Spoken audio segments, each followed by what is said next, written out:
Hello students, welcome once again. Students, आज की video related है क्लास 10th के इंग्लिश के सिलेबस से और इसमें आज हम पोएम फायर एंड आइस के मल्टीपल चॉइस क्वेश्चंस को स्टडी कर लेते हैं।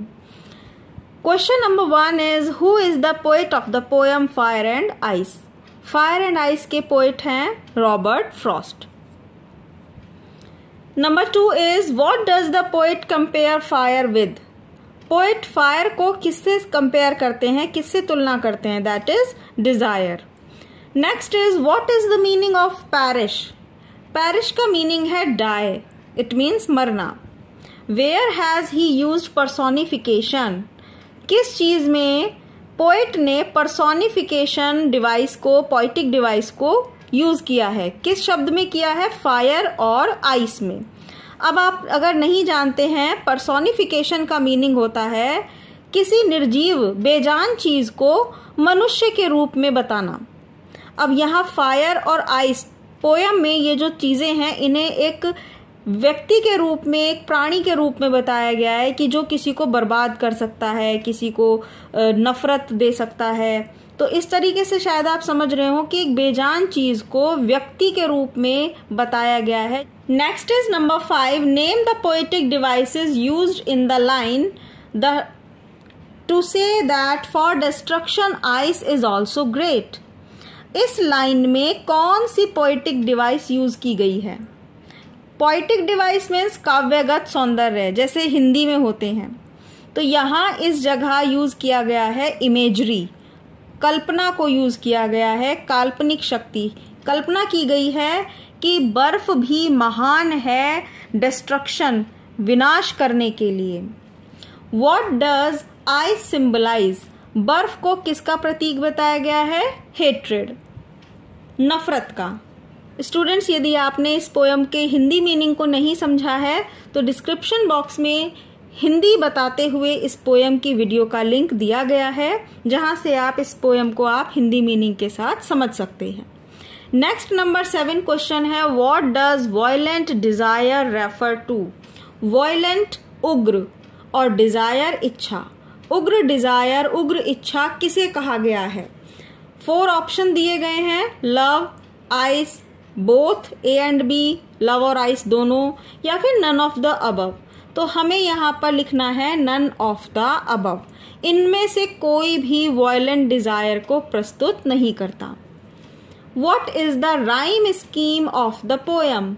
इस पोयम की लय बनाने वाली जो स्कीम है, लय है, वो किस तरीके से है। इंग्लिश में इस तरह से राइम स्कीम बताई जाती है, जिसको समझने का तरीका मैंने लास्ट वीडियोस में बताया हुआ है। A B, A A, B C, B C, B, ये इस पोयम की राइम स्कीम है। Fire and Ice is a highly symbolic poem by Robert Frost because Fire and Ice जो है वो बहुत ही ज्यादा हाईली सिंबॉलिक, प्रतीकात्मक, प्रतीक बताने वाली कविता है रॉबर्ट फ्रॉस्ट की। क्यों? इट यूजेस कॉन्ट्राडिक्टिंग आइडियाज, क्योंकि यह बहुत ही विरोध वाले, विपरीत विचारों को प्रस्तुत करती है। Who do Robert Frost sides with? Robert Frost किसकी साइड लेते हैं, किसका पक्ष लेते हैं। Those who believes this world will end in fire, उनका पक्ष लेते हैं जो कहते हैं कि ये संसार आग से समाप्त होगा। नेक्स्ट है the poet says that he has tasted desire. The world is full of desire and hatred. Fire and ice is composed by Robert Frost. ये मल्टीपल चॉइस क्वेश्चन आपके शॉर्ट क्वेश्चंस के रूप में भी आ सकते हैं। How do the people think of the world. कवि संसार के बारे में किस प्रकार से सोचते हैं। They think that it will end in fire and ice, but if it had to perish twice, here it means. इस लाइन में, ये जो कविता की लाइन दी गई है, इसमें इट शब्द का मीनिंग हमें बताना है। तो यहां पर ये जो इट शब्द यूज हुआ है, ये किसके लिए यूज हुआ है, वर्ल्ड, संसार के लिए। Next is ice is sufficient for destruction so it is hatred. Ice बहुत पर्याप्त है विनाश के लिए, क्यों? क्योंकि आइस प्रस्तुत करती है नफरत को। The poets opinion is that the world will end in fire. And this is the last question of this video. The essential idea given here is that hatred can destroy the world. And I hope आपको ये answer समझ में आए होंगे। तो please इस video को like करना और चैनल को सब्सक्राइब करना नहीं भूलिएगा।